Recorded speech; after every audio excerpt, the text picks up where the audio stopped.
everyone? Welcome to GT Time. I'm your moderator, Kyle Bossman, and joining us as always is our uniquely talented and knowledgeable panel, including Brandon Jones and Daniel Bloodworth. And in the super seat this week, Ben Moore. Hello. Hey, Ben. Hey, Kyle. The rotating question for the super seat on this rotation is for you to tell us about the last time you had a great idea. So, I put a lot of thought into this. Okay. And my idea is not as clever or humorous as Nopra from Elise Willems. Hard to beat Nopra. Yeah, it is really hard to beat. But I thought I would give a recommendation, something I started watching that I think is actually incredible and not game related. On Netflix, there's a series called Black Mirror. And it's sort of a modern day Twilight Zone that is very satirical, supremely well written, and just devastating. Like every single episode that I watch, it's the kind of show where I take a step back and I think about it for like an hour, just sitting there. It's that intense, it's that crazy. I think people should check it out. It's one of the coolest shows I've seen in a long time. So to clarify this, your great idea was either to watch it or your great idea is to recommend it. My great idea is I don't have a lot of time. Sure. And so my great idea was I'm going to give this a shot. Because each episode is an hour long. And I took a chance because my free time is very valuable to me. Oh, to all of us, yes. It paid yes. off in spades. I had no idea what to expect going into the show. The man constantly playing Hearthstone. Free time. Very valuable. Hearthstone is important. Wow, that was a burn right there. Not on this show. I will not forgive people saying video games are a waste of time on this show. I will not allow it. Just certain video games. GameTrailers Game of the Year 2014. Yeah. Waste of time. It can be. Hearthstone had its shot. Let's move on. So while we're correcting each other, let's get into our official corrections. Begin corrections music, please. Maxis didn't make Sim Tower. So last week we were naming off a bunch of games we thought Maxis made. Sim Tower was actually made by Open Book, directed by Yuta Saito, who also made Odama and Seaman. Yeah. There's another thing that I knew that just didn't catch my eye when we said it. Okay, so you knew. All right, do you know what the subtitle of Sim Tower is? Nah. Has anyone ever played Odama? But I think because like that game seems I bet Blood played crazy. Odama. I played it at E3, but I didn't ever play it when That it was came that out. pinball samurai game? Yeah, it was Right? crazy. Yeah, okay. Like there's armies, and you're just smashing the armies with your giant pinball. I feel like a game such as Odama would not get made today. Oh, no. Why not? Well, it'd be an indie game. It would be a small indie game. It'd be Yeah, cool. yeah, but I don't think Nintendo would be putting out Odama. Right. The Vertical Empire, by the way. Sim Tower, the Vertical Empire. So there you have it. HTC's VR headset is pronounced Vive. Okay. That just aggravates me when that's said. Did we? Yeah. How do we pronounce it? Vive. Okay. Yeah, I don't like alright. either of those. Vive. Vita, Vive. I think all the V words they're done. No more left. Track IR. So the Track IR is a really cool thing you can put on your monitor, and it actually tracks your head. And so we were talking about how in a lot of first-person shooters you can't have your body, your gun facing one way and look the other. It turns out with Track IR, in games like Arma, you can do that. Even without Track IR, actually, you can hold down a button in Arma and look around still. So we have that capability without VR headsets, is what we learned from the comments. Delcast had a cool comment in regards to Bloodworth's thought about a lot of engines becoming free. He said that basically going free was the only option for Source and Unreal. Like, they're getting so stomped right now. I guess Unity's where it's at. All developers love Unity. Ori and the Blind Forest is on Unity. Yeah, and Unity's, like, its free version is apparently great right now. Can I pose a question? Please. I feel as though id spent so much time and so much money on id tech, and no one uses it outside of id and Bethesda. Right. Why? Is it just not as good?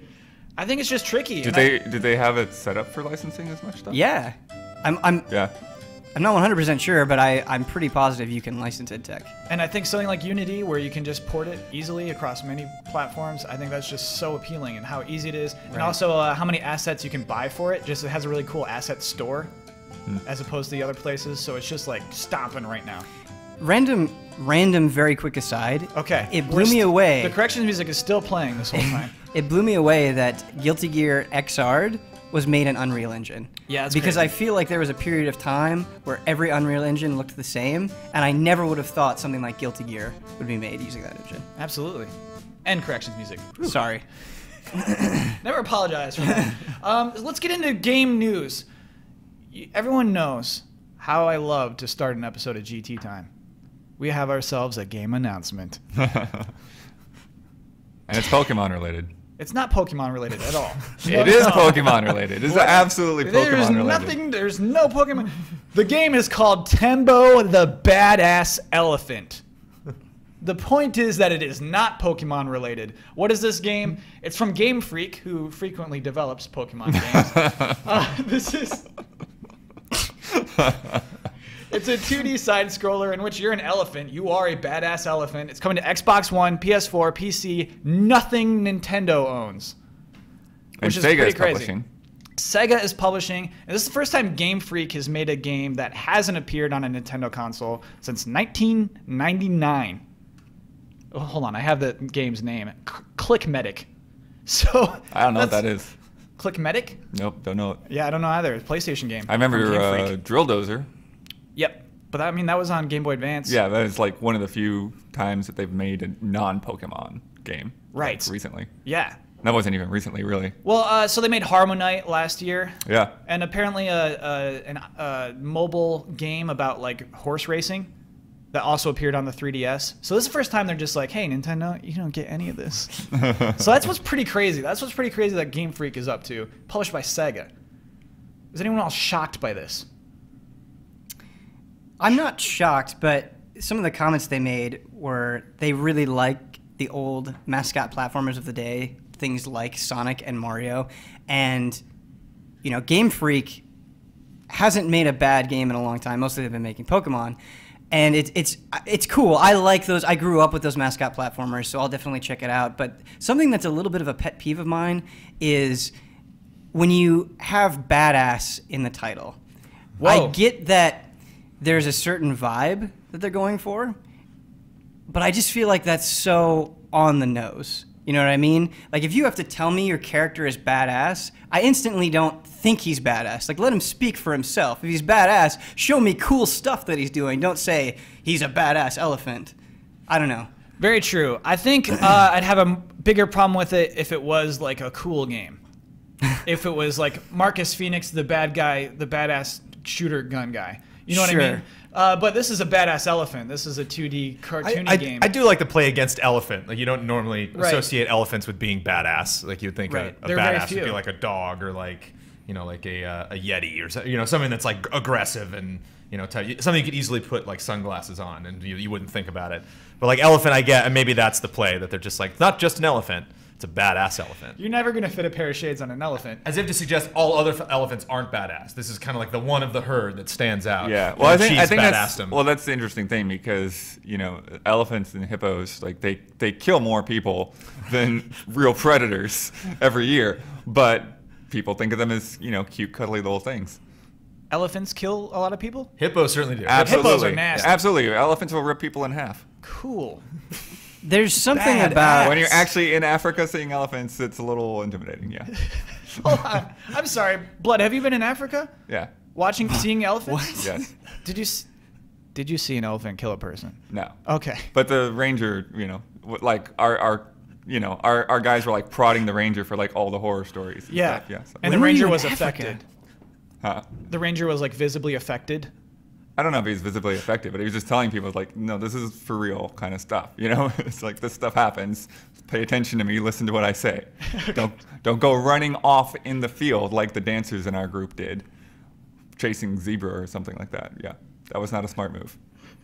And dancers, by the way. We don't need to inquire about that. How he knew they were dancers or what. No, I mean, they were with us. To the story. We had a dance team. We had a film team. Oh, So wait, which team okay. are you on? I was on the film team. Okay. Why? What film were you making? We made like a little mini documentary on Elephant murder? No, not elephant murder. It was, I'm trying to, now I can't think of the word for it. Poaching? No. We weren't there for the safari. Safari was like an extra thing we did. But it was like a community center type thing that we did a documentary on that they then were able to use for fundraising. Okay. Now I just want to do a series called The Chronicles of Bloodworth. I know. And every week, you just get a little hint. Tells us about dancers in Africa. But also, like how when he mentioned the dance team, it was almost like you need a dance team for a safari. Yeah. Like they can't. Like the safari group is like in the jeep ready to go. They're like, do we have the dancers? Okay, we're good. No, they're chasing the zebras. Oh, you dancers! Oh, you damn dancers! But it was like there was that sense of like in the one jeep we had the film team and they were like quiet and observant, and the other jeep you had the dance team and they were loud and which just goes to show. I've been saying this about dancers the whole time, you know, compared to film people. Like film people, you can count on them to be calm and reserved and obey the rules, but dancers, man, no. You don't want to hear about the dancing problems I've been having. Rebels by nature. So there are two other interesting things about this game. Firstly, the director of this game and character designer is James Turner. That is, a Western-sounding name. This guy was the first Westerner to ever join Game Freak and create Pokemon.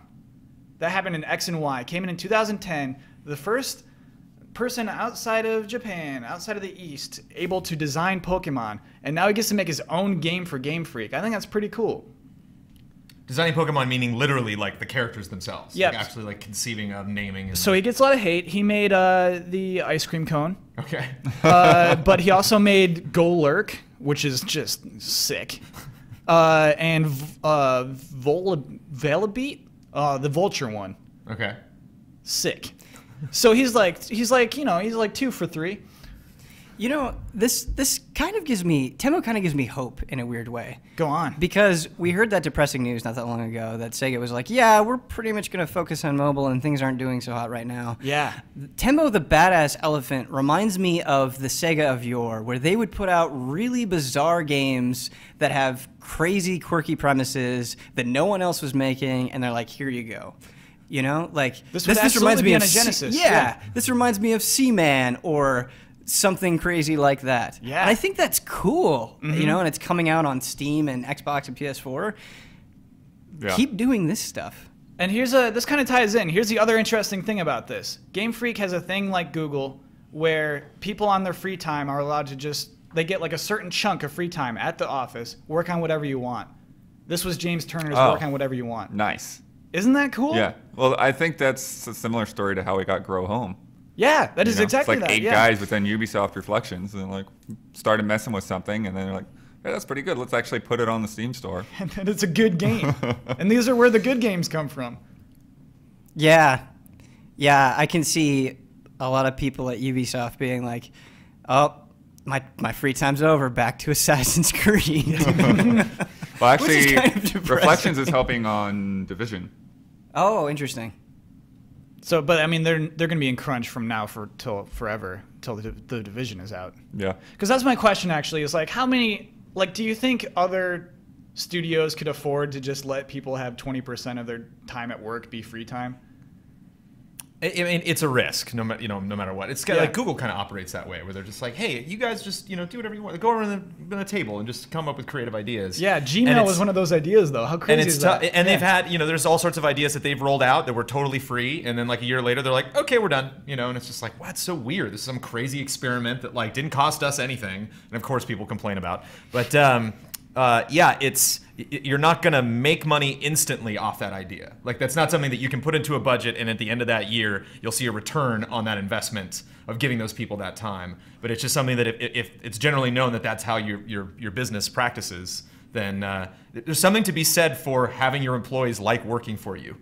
Like so many people, probably like 60% of anyone who has any job in the world is not super excited to get up in the morning and go to their job. And so I bet it's more than 60%. Yeah, I actually started at half and then was like, no, I'll probably bump that number up, but it's depressingly probably a lot higher than that. And so, and especially in a creative industry, it's like, Assassin's Creed is a great example. And I say that loving those Assassin's Creed games and not seeing anything wrong with, getting one of those. Like, I think there should be franchises that it's okay if we get a new one every year, because there is a way to do that if you shuffle it around between different studios. Yeah, wasn't there, in Andrea's previous thing, wasn't there somebody who basically spent the majority of that development time just like making the Notre Dame? Yeah, a whole year. Yeah. One gal, a whole year, just Notre Dame, that was it. Which again, that was one of those things that like the whole time people were talking about everything that was wrong with Unity, like nobody was talking about nobody's like, can we just for a second take 5 minutes and just walk through this thing and look at it, and say that this is an amazing accomplishment, you know? Do you go there multiple times in the game? Oh yeah, okay. Yeah, you keep returning to it. Great. And the first demo that they showed off, first time I got to see Unity, they were just like, and let's go to Notre Dame. Sure, let's show this thing off. Yeah, that was definitely like a major point of that. But I just think there's something to be said for having people realize that like.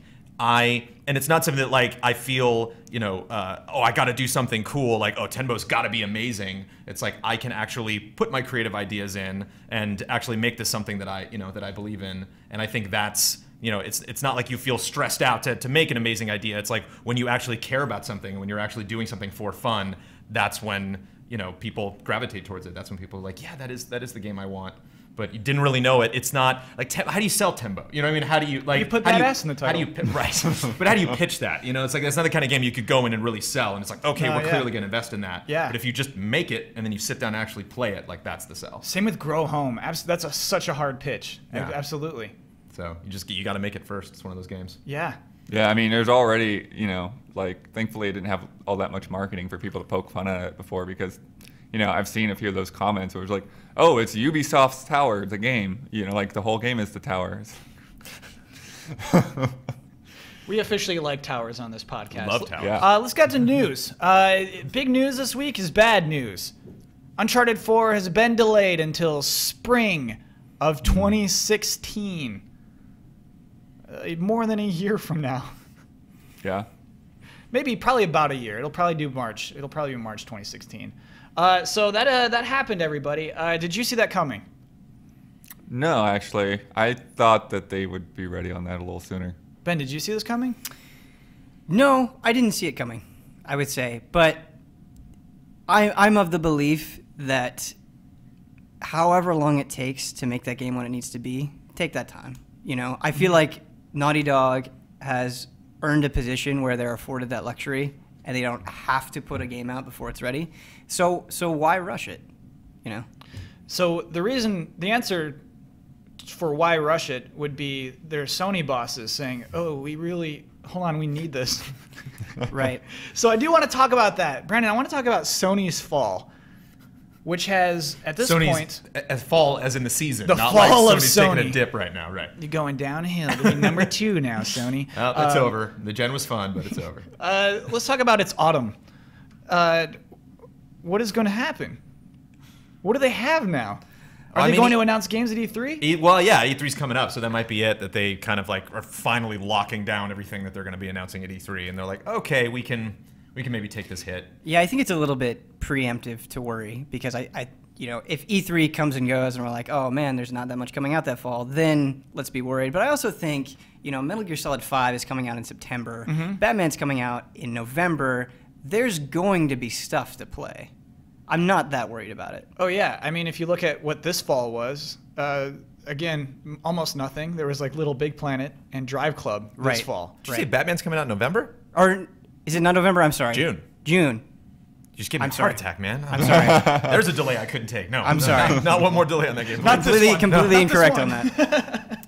I wasn't surprised because. Or it didn't really like impact me a lot because we haven't really seen a lot from Uncharted, and what we've seen is like clearly the opening of the game, right? I mean, like that's like the first thing you do is you wake up on that beach. And we've seen more of Uncharted than we have seen Halo 5. You know what I mean? That's not true. We had a beta for Halo 5. A multiplayer beta. Yeah. You're right though. That is a game. We've played Halo 5. I mean, like, and granted, the multiplayer is probably the most important thing.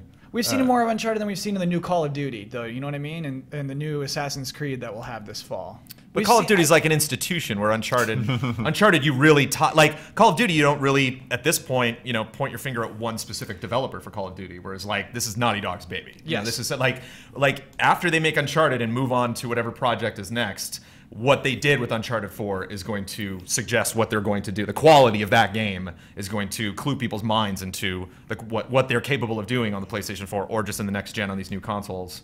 And so they're like, we don't want to mess this up. We don't want you to think that like something weird happened with the team. And so that's the thing is like, I think if we had seen more of Uncharted and then got this announcement, we'd be worried like, whoa, something's happening, something's going wrong. But if it's so early in development and we haven't, there's still so much of this game that we haven't seen. And, you know, granted, like, the world was beautiful, but there was nothing, like, really bizarre. I think, like, seeing the desert in Uncharted 3 was like, oh, wow, what a weird environment. Whereas, like, seeing, you know, Drake in a jungle is like, okay, it's Uncharted, here we go. You know, it's kind of like, not more of the same, but, you know, typical of what we've seen so far of the franchise. So if it was kind of darting in all these different creative directions, and then we got this huge delay, then you get the sense, like, uh-oh, something happened. You know, they're clearly, like, really far along, and then now they're diverting. Whereas, like, I think it's kind of cool that they haven't released a lot yet, or kind of looking at the, you know, the huge arc of their development time and are realizing, yeah, this is like, just like what they said. They're like, this is bigger than we thought it was going to be. Yeah. And that's great. I mean, that's always what you want to hear. And to be fair, weird stuff did happen on the team. You know, it lost its director and lead writer. Pretty close to be like, the project was in production at that point, you know, so they did have to restart it. Yeah, well, it's interesting because they went out of their way to say that that wouldn't affect the game, and now I think it clearly we knew better has. at the time. Yeah. Man, thinking about it, Uncharted 4 is in such a strange position because it can't do too much of either way. If it's very much in the vein of Uncharted 3 and Uncharted 2, it'll still be good, but people will be disappointed. Mm-hmm. And if it's too dark and too depressing, people are going to be disappointed. So it has to tread this very fine line between being familiar and being completely different. And I don't know exactly how they do that. I think it's going dark. I think they're going hard on the other side. Do you think people will be disappointed by that? No. I think that this is going to sound crazy. I think that the fan base for The Last of Us is bigger than the fan base for Uncharted. And I think that the people who played The Last of Us are going to want to play Uncharted 4 and see what Naughty Dog's working on next. But I don't want Uncharted to become The Last of Us. Like, yeah. Uncharted 2 and Uncharted 3 have very serious moments, but the reason I like that series so much is because Nathan Drake is so charismatic, is because he's able to crack jokes in the middle of a fight. Like, there's something to that I think is so vital to the franchise that if that gets drowned out, I'll be bummed out. The way Uncharted 2 ends with, what's the blonde woman's name? It's Drake and the blonde woman. They're just staring off at the mountains, and they're like cracking jokes at each other after this whole adventure they had. Right. I was like, that was a video game. Right. That was a good game. Yeah. And I really do. I love it for its levity. I do like Uncharted for those reasons. We're gonna get so much crap for not remembering this. I'm like, I want to say Ellie, and I'm like, oh, it's not Ellie. When you play Lisa? video games every day for your job, you'd be amazed at the things you forget. You know? Yeah. It's like there's only so much space in your brain. It's crazy. It's also called A Thief's End. They know what they're doing. You know, they know what they're doing. They called it that for a reason. You Yeah. know, I mean, that teaser that they first suggested was like, something's gonna happen. You know, and we don't really know. Like, when they say a thief, are they referring to Drake? Like, is he a thief? I guess. You know, it's like, so yeah. So he's ending his career, he's going to die, or they're referring to someone else. And so there's something that we don't know. There's some story element that they're saying. A post Last of Us Naughty Dog world is very, very interesting. You know, in some ways, I think it's harder to go from Last of Us back to Uncharted than it is to go from Uncharted to Last of Us. Yeah. You know? Absolutely. Because the expectations that Last of Us sets maybe don't necessarily fit Uncharted. You know what I mean? So I'm very interested to see it. It will probably be the most ambitious Uncharted game for sure. And I like that you say that, Ben, because I do feel like the demo we saw was not the most ambitious Uncharted. No. Yeah. Elena. Nice. Blood, you saved us. Everyone who typed in the comment is so bummed. I thought I had him. Blood, great pull, man. You know, that was pro. What weirdly bums me out when I see a new game trailer is when I'm like, this looks like more of the same, but really good looking. I just get this weird, empty, flat feeling. I'm not excited. It's just, yeah, I know I'll play it and it will look really pretty. Can you give us a recent example of this? Uncharted 4. Oh, okay. Like, I think it will be a very, very good game. Yeah. But when I saw that demo, I was just like, yeah, this is a newer version of what I played last generation. And that's not a bad thing. It's not a slight against the game, but it didn't it didn't make me jump up. It didn't make me excited. You know, when you see The Last of Us, you know, that first trailer, you're like, whoa, right? What is going to happen? This is unfamiliar to me, and you're intrigued. Whereas, you know, there's this familiarity with Uncharted. I think that's a smart play with next gen, though. You know, that's kind of like the concrete that they're laying down. It's like, okay, this is us taking the experience that you know and moving it into a new generation, and then putting the little tease at the end with a new character, you know, a new family tie, you know, and suggesting like, okay, now where do we go from here? Now they're going off into some place. You have the big wide shot pulling back. It's like, okay, now you can see the island, you can see, or this, you know, this peninsula or whatever, like this environment that you're going to be exploring for the first part, if not all of the whole game. So I think it's smart, you know, like, because that's a big question, you know, moving into next gen is like that first trailer. It's like, okay, what are you messing with it, or what are you doing? And so I think if they did something really bizarre, like that, people get really nervous. They're like, oh no, this is the new weird Uncharted we're going to get for new gen. Whereas like they're like, no, it's the same thing that you love, although there's questions that we'll answer down the road. So yeah, for me it was a smart play. So I was having a weird conversation with some friends about trailers. Like, if you're making a sequel, it was about movies, but it's relevant. You got to just make something that people will tweet about. So we're talking about a new Back to the Future movie, and here's how the trailer opens. It's completely dark, and then you see Doc Brown, and then we pan out, and he's a spider monster. What? Okay. Cut to black. Back to the Future 4. That would get tweets. And so I think like Uncharted 4 would need something like that. It's got to have Doc Brown as a spider. What? So you don't like the debut of Uncharted 4? You didn't think that gameplay demo was good? I think it was good. It was GOOD. I think Naughty Dog wants us to be shouting and sweating about it. You know, they want us to be going wild, and you know, we aren't. I don't get that vibe. I think they were trying to prove that they can do what they did before on new hardware, and that trailer that you're talking about, that weird like story thing. I think that's coming. I think that's basically going to be the next trailer that we get. Okay. It's like, that's the story. Okay. I'm probably going to get a lot of flack for this, because you know people know how crazy I am about the series. But that Persona 5 trailer, right? When I watched it, I wasn't just like, oh yeah, it's Persona 4, but it looks better on next gen. It had a completely different vibe. The style of it, the look of it, the way it seemed like it played was completely different. Yet this is the 5th entry in the series. But the major difference is every Persona is a new story, where this is a continuation of this character. That's so if true. you see Nathan's like, what? How does this tie into 3 at all? You know. Yeah, it's if we had the Wind Waker version of Uncharted, it would definitely get people talking, but I don't know how that reaction would go. But I think that brings up another point, and I think you're right. It's tougher to go crazy when you're continuing a story. Something that I think is a problem in video games is stories just go on too long. Like, so many series are in their We've lost 5th entry, It's 6th gone. entry, 7th entry, whatever it is, and sometimes, even if we really like things, I think it's better for them to end than to just eventually be disappointing, you know? Like, I love it when things wrap up. That's, like, Metal Gear Solid 4 is an ending, and I'm super pumped for Metal Gear Solid 5. It looks insane. I'm going to love that game.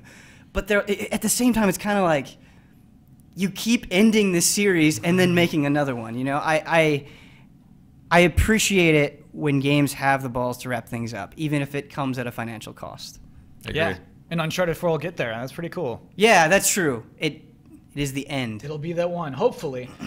So I can't get a Doc Brown spider monster out of my head. That's gonna be exactly, that's Brandon. persist. Exactly. That's no, why. but that's not in a good way. What are you talking about? That's such a good idea. No, you it's know not. it. Man, But Kyle, it's then you not. have to commit to Doc Brown being a spider monster. Yeah, we figure that out later. After we.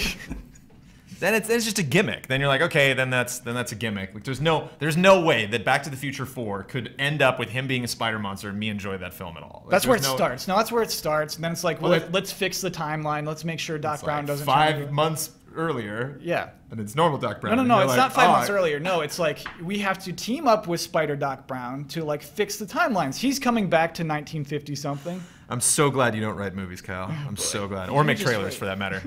I'd watch it. We have. Whether I'd watch it or not is not the question. I'd be first in line to see that film. They wouldn't need to release another trailer if it was him as a spider monster. I'm just saying. That's exactly. If you wanted to take it seriously. Okay. Might not be the best choice. Project Cars, also big delay news. Interesting about Project Cars, this is not its first delay. I'd like to go through the delay timeline. You got them all listed out. Yep. Okay, so its original release date was in November. In October... Wait. Uh-oh. You can go back to the beginning. I'm pretty sure that game was originally supposedly coming out in like 2012 or something. Whoa. Or 2013. So it's got a history. Yeah. But here's what's been happening recently, within the last 6 Originally, it months. wasn't even planned for these consoles. It was planned for the previous consoles. Really? This was going to come out at Xbox 360 and PlayStation 3? Mm-hmm. Those little wimpy consoles? I was just going to say, ugh. Yeah. That's how we have to it is refer still those. coming We to gotta Wii U. scrunch our noses when we say those console titles. Wii U is an 8th gen console. Why would it not come to Wii U? What is it? It was planned for Wii U for pretty much from the start. Yeah, it will come to Wii U later. These release dates we're about to talk about are not the Wii U release date. Okay, here we go. In October, it was delayed until March 20th. So, like, we're in October and we're expecting this game in November. Nope, sorry, everyone, that's going to March 20th. In February, it was delayed to April 2nd. February was just last month. So we're like, oh, fine, we'll wait till April. Then in March, it was delayed to mid-May 2015. That's where we stand today. Yeah, it's weird to delay a game like a couple of months. That's weird. It's happened before. It's just weird to delay a couple months 3 times in a row. Yeah. Well, I think the major question that I have is, who's the guy's name that's putting Cars together? Andy Tudor? Was this his idea, or was this pressure from him?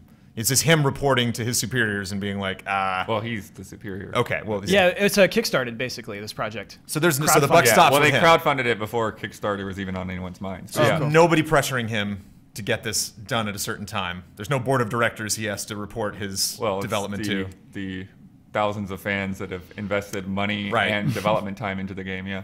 I feel like something that's happening with alarming regularity with early access games and crowdfunded games is they get announced.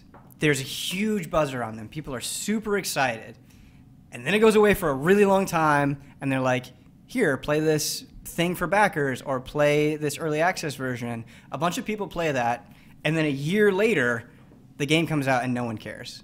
And it's just interest just nosedives because we're at this point now, the way games released is so weird where you sort of get your fill way before the game ever comes out. Like, I feel like I've seen Project Cars. I'm sure they're going to put a bunch more things in it, but they're having a really hard time maintaining, just personally, my interest. It's like... Can we talk about Hotline Miami 2 for a second? Yeah, that's absolutely. been delayed a lot. I had that in my mind, absolutely. Sure. That was a game that needed to be announced and then come out like a couple of months later. Yeah. Right. I actually, now that I think about it, I played that game a year ago. Hotline Miami 2? Yeah. Whoa. Yeah. And so do you feel, Ben, that today, like, its release feels something less than if it had launched a year ago?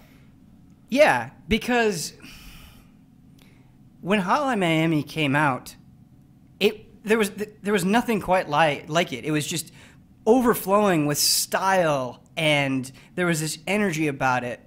And that built up a lot of goodwill, especially when it came out on consoles and Vita. Like, a lot of people played that game. And then when you announced Hotline Miami 2, everyone was really excited. But it's been so long, and in the trailers, it just looks like more Hotline Miami. It's not. There's a lot of ambition there.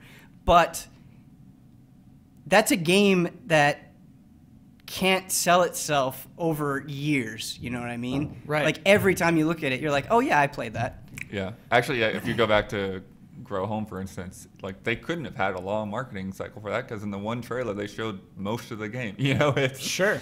And that was about a month, right? A month from announcement to release? It's about a week and a half between announcement and release. Like, that's probably the right way to do it. When DayZ comes out on Steam officially, I'm not gonna play it.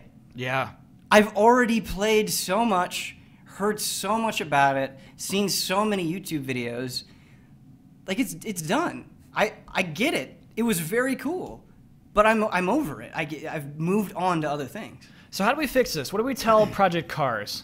Brandon, you're their new consultant.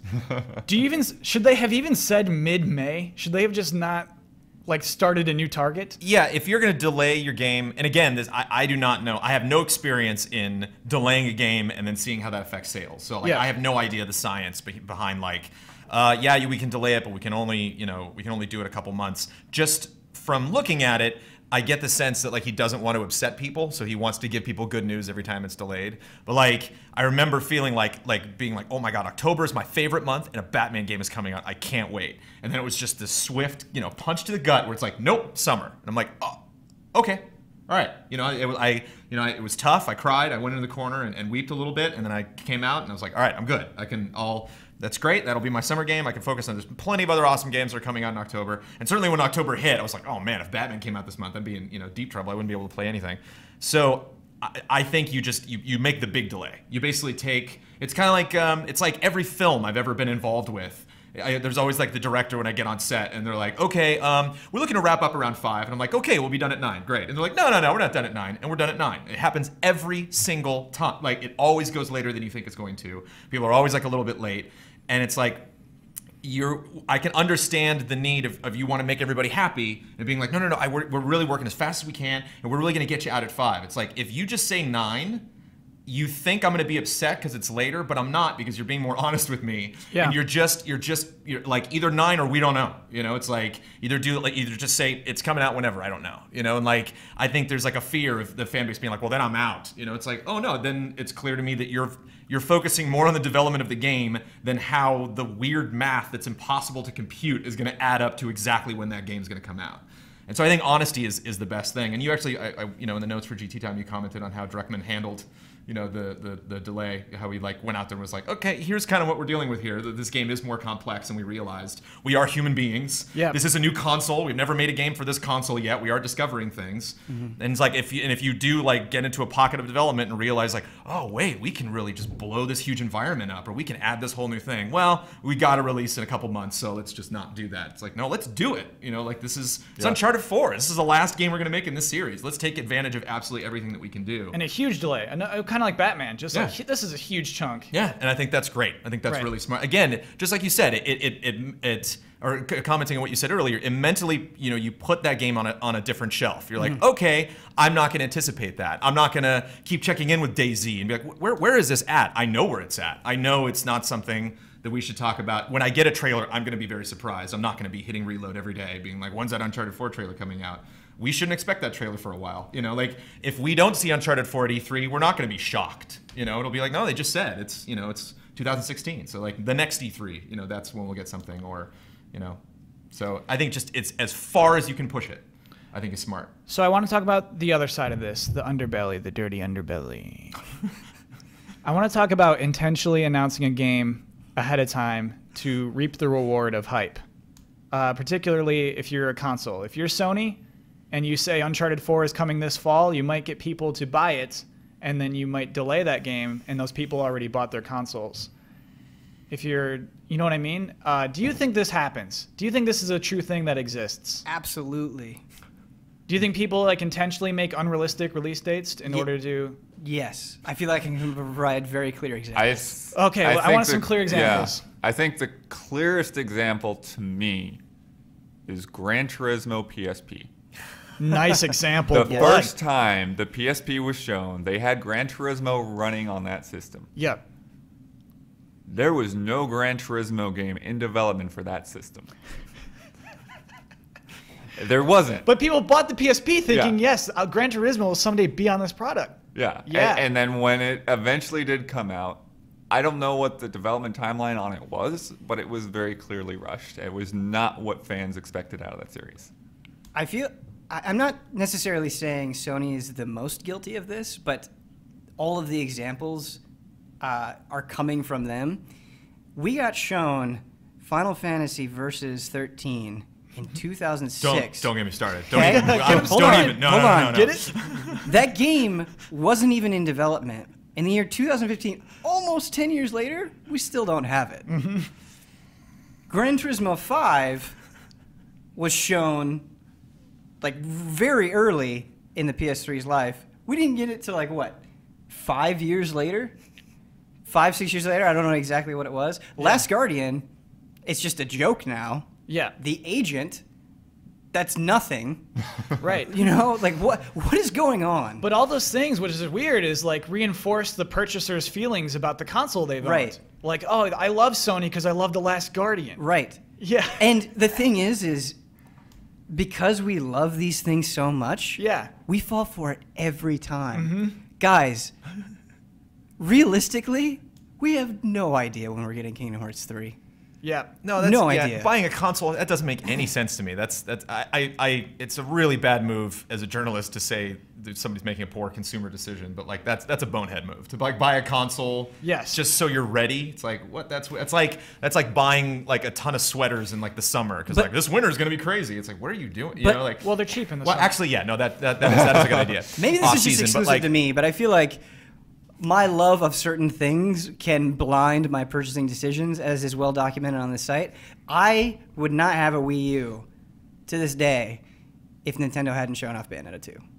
Yeah. Like, I loved Bayonetta 1 so much and was so unbelievably excited for that announcement. Instantly bought a Wii U after that. Just to like have it prepped? Just so like literally, like instead of the Wii U on your shelf, you saw her like staring at you. And in a weird way, soon. It was as close as I could get to that game at the time was buying that console. I know because I've talked to him. There are people that bought a PS4 because Kingdom Hearts 3 is coming eventually, maybe. And I think it's really terrible that people do that. I think if your game does not come out within 2 years of you announcing it, you're mean. Yeah. You're mean. Well, manipulative. I think actually Nintendo is good to bring up. They've done this all the time. When the GameCube was announced, just showing Link and Ganondorf fighting. That is the worst. Yeah, I mean, they did the same with Wii U. They showed Link with the fighting of Sweet Goma in HD. Because multiple times they're going to be like, oh yeah, actually we didn't want to make that. We're not going to tell you that we don't want to make that. We're going to sell this product. But I can't remember for sure with the GameCube, but I definitely for sure with the Wii U thing, they said that wasn't a game. Yeah, this is strictly a tech demo. We're just showing what our console is capable of. Yeah. But you might see something like this on it. Like, yeah, don't you think that's a little unfair as a tech demo to show Link and then show the items on the bottom of the screen? I don't know, because it's like, again, they were very clear and upfront. This is not the next Zelda game. That one they were clear. So when they announced Brawl, Sakurai was not aware that they were going to announce that game. That's another example of just like, and Smash Brothers is coming to the Wii. He's like, hello, really? Am I directing it? Yes, you are. Okay. Sometimes I feel like Sakurai is the saddest man in video games. Yeah, because he works so hard. Oh, man. He's so good, and then just, keep pulling him back in. I'm dying, but please enjoy. Right, he's like, his hands hurt. His hands, they hurt him to press buttons, and he's like, I will do it for you. But consoles are going to be cheaper. There's going to be some cool bundle. It's like, why spend more money on it now to not play games? Yeah. Like, there's a reason I didn't get a Wii U until later, because it was like there's just no game. And I'm like, I absolutely have to buy that game. And then the time came. I got a great bundle. I got a bunch of cool games with it, and it worked out. It's like I don't understand. Yeah, that's weird to me. Like grabbing that console early. When is Street Fighter V actually happening? I wonder. I think it's spring of 2016. Yeah. Yeah. That's a long time. Yeah, it's not like a console's not like Amiibo where it's like, oh, but by the time Kingdom Hearts 3 does come out, there's no more PS4s left. Sorry, you should have gotten one while they were there. It's like it's gonna be there for you. You can go and get the PS4 and Kingdom Hearts 3 at the same time and save money. But the way video games work, in a way, is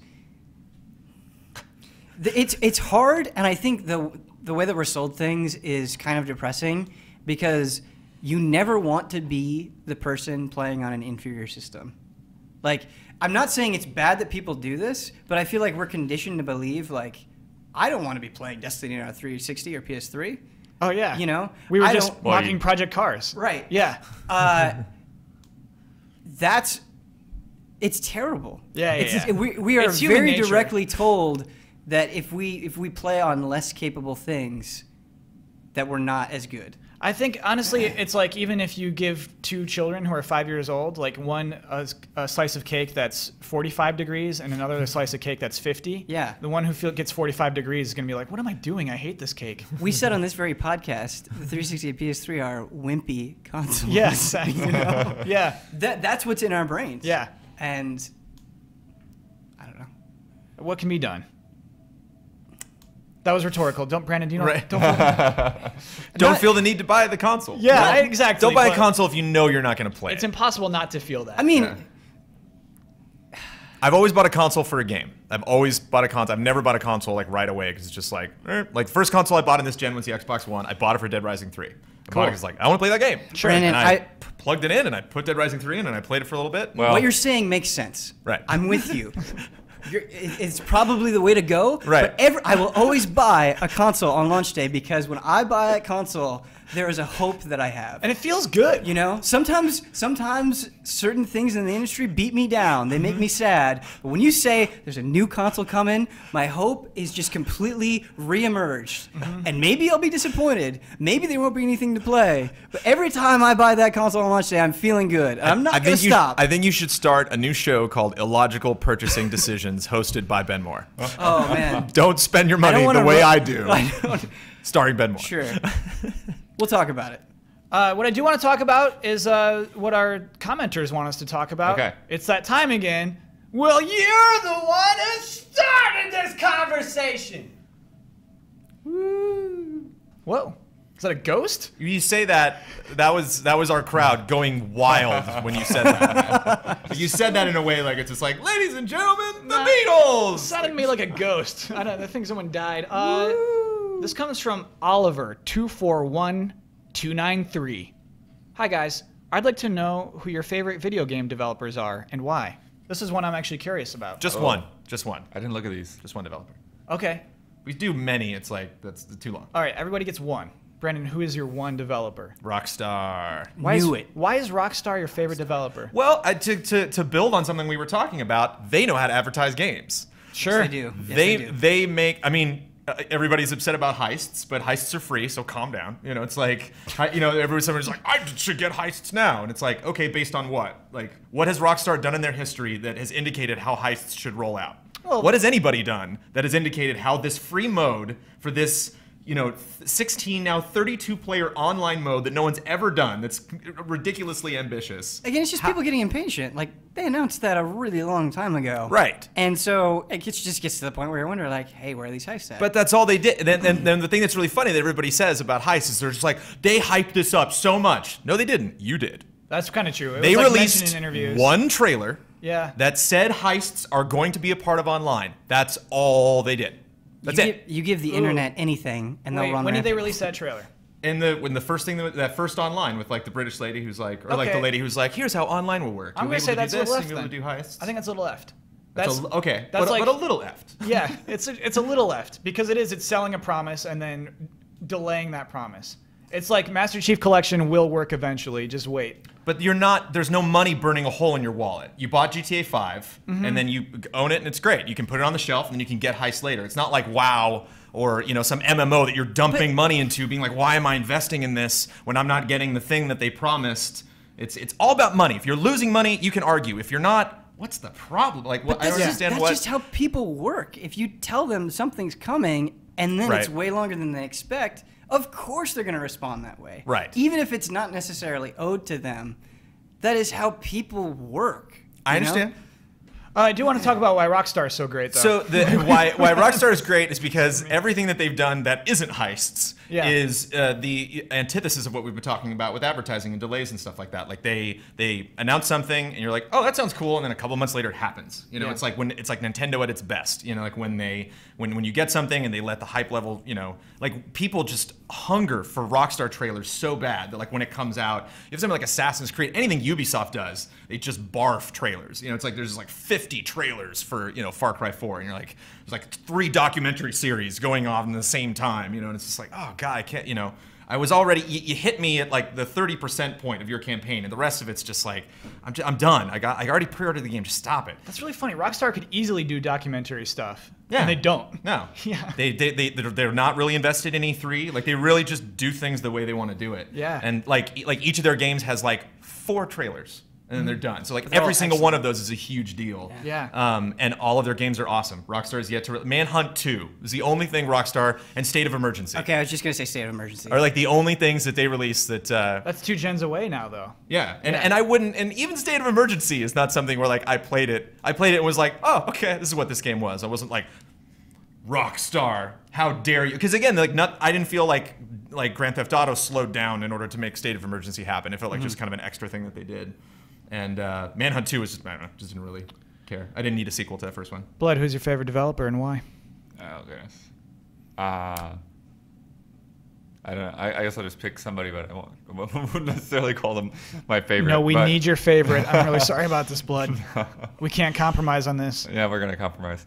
Anyways, but I'll highlight CD Projekt Red because it's like. That's your favorite. Just say CD Projekt Red is your favorite.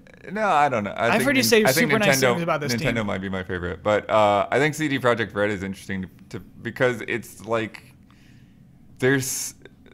they still like operate so independently, but it's like they just fly in the face of like all of the big publishers and the big names, and it's like, you know, it's like they look at Mass Effect and it's like, that's what you call multiple endings, look at what we're doing. And then, you know, it's like, you guys are gonna like rip everybody off with DRM and DLC. It was like, well, we'll give everybody a bunch of free stuff with no DRM, and you know, it's like, and then like what you go to see their demo at E3, and it's like, hey, everyone, look in your bags. You have a copy of the game when it comes out. It's like, what? Why?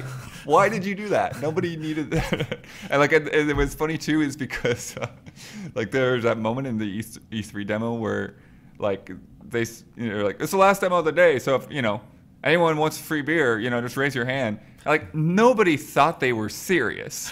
One guy raises a hand. They bring out a beer, and then all of a sudden the whole room is like, wait, what? And then they start raising their hands too.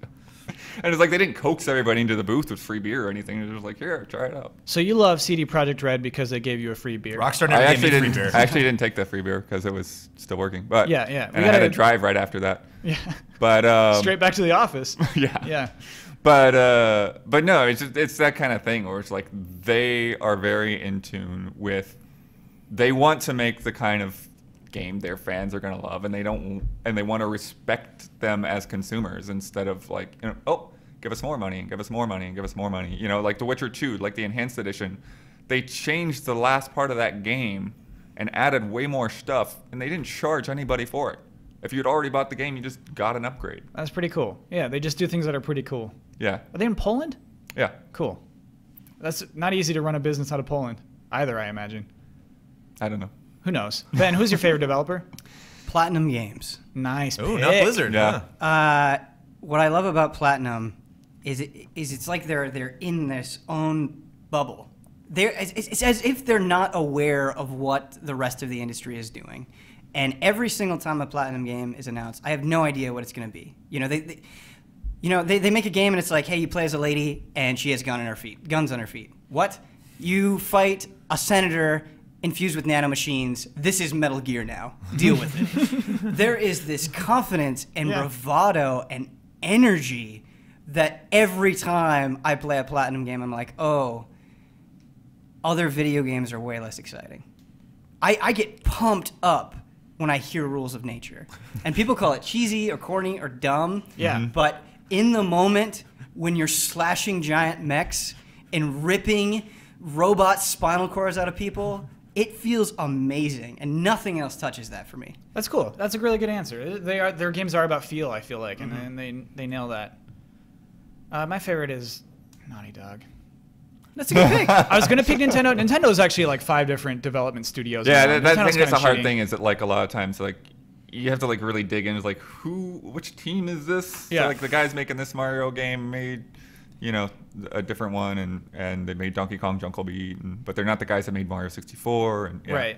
Right. Naughty Dog's my favorite because of how much they've evolved, I think, from Crash Bandicoot and then just like Jak and Daxter games. Just their logo alone is really impressive evolution. Yeah, just a logo, man, where it started, that that goofy, ugly, like weird dog. ugly logo. Yeah, on the Sega, the Genesis games. Yeah, I like where they're going. I like that, you know, to play Jak 3 and then Uncharted. It's like, how did you do that?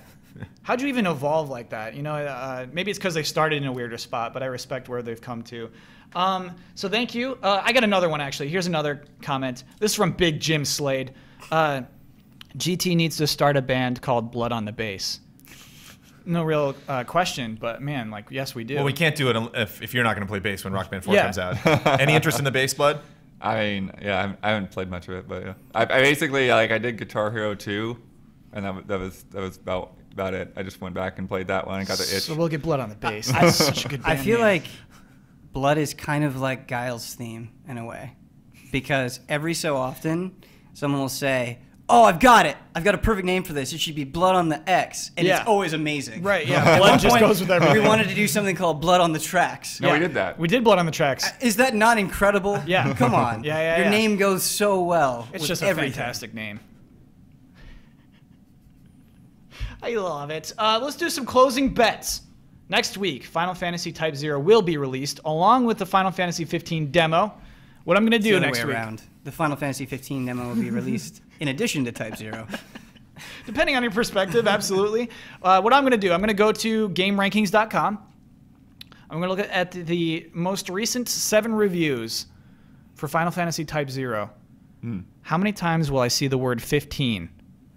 And when I say 15, I just mean XV. I don't. If it's spelled out 15, that does not count. I'm just looking for XV. Yeah. This just is to, like, if they say there are 15 levels, I'm not going to count it. Specifically, we're talking about 15 XV. Blood. You may choose whether you want to go first or last. I'll go last. Okay. Brandon. 15. We're going to hear 15 times in 7 reviews. 15 times. Okay. That's a great bet.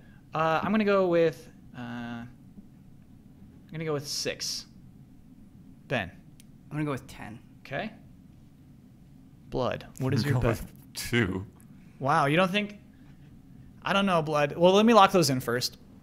Okay. I think it's going to pop up a lot. I think reviewers can't help themselves when talking about Type 0 to talk about 15. I just don't know that it'll actually make it into the reviews. Okay. I mean, you made your bet and you always win. Let's talk about last week's bet. Oh, I have to even look up the results. I was too nervous. It's very close. So last week, we wanted to look at the Metacritic. We never did this before. The Metacritic user score for a game.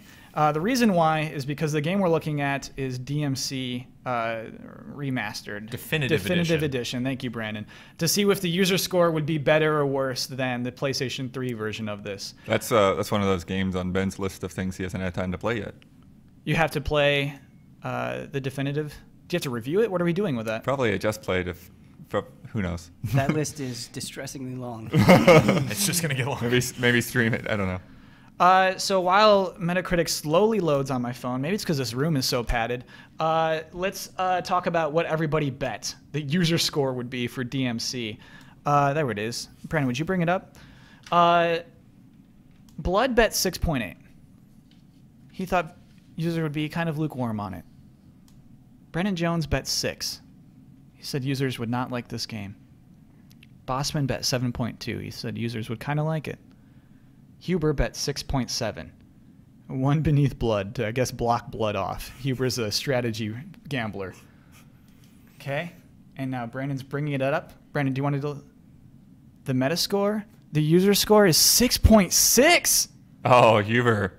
Huber won it. He took it away from you, Blood. Wow. What is 6.6. 6 even. Oh, Yeah. That was close. That was suspenseful. That was close. Can I tell you what it was last night? It was at 7 last night. Wow. Wow. Which would have been a tiebreaker, and you know how I handle tiebreakers. I'm honestly a little glad the Super Seat gets another point. So that brings us to Super Seat 4. Bloodworth tied at the Super Seat, also with 4. Brennan Jones and myself tied with 1 point. This side of the table's not doing so well. We're not doing so great on this side of the If table. we add our scores together, we still are in last place. God, stop that. We're going to catch up. It's okay. We made some smart bets today about Final Fantasy 15. So, Ben, what you've won, because of Huber's great betting skills, you are allowed to promote any video you'd like and then also sign us off. Every time I'm on the show, Okay. I get to do this, Yeah. which I just think is funny. The video I want to promote is Ian and I were at GDC. I'm sorry, who is Ian? Ian is the guy. Well, he's usually. Oh, there he is. Yeah. He's the guy with the crazy hair. Oh, yeah, that's who that is. Okay. He's very into Dark Souls and Bloodborne. We shot a very weird episode of Mandatory Update where I was actually the one behind the camera. everything was on autofocus. Hijinks ensued. That's bad. Yeah. Oh yeah.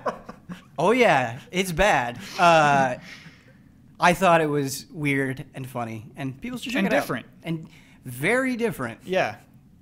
The words "loops dog" come up at one point. Loops dog. Yeah. Oh boy. I'm not going to explain that. You Okay. got to watch the video. Yeah, it's your promotion. Yeah. Okay. And then if you will, sign us off. Sign us off. Yeah. Okay. Looking This at is, that camera. this is where things get awkward. Is there anything in particular that I should say? You just got to talk about Twitter. You got to talk about how thankful you are to everyone who would bother to listen to us for an hour. And Okay. then you have to say that we'll be back here next week.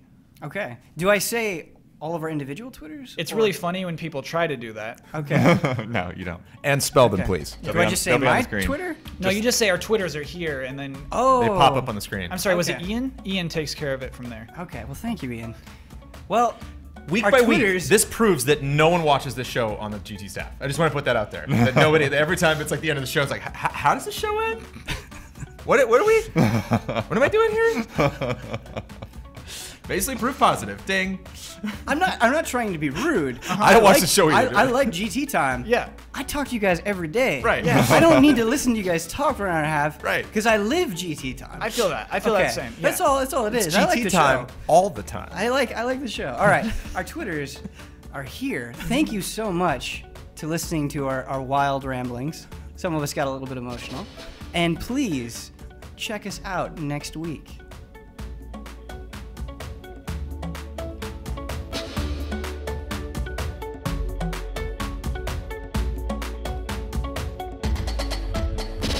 I love towers.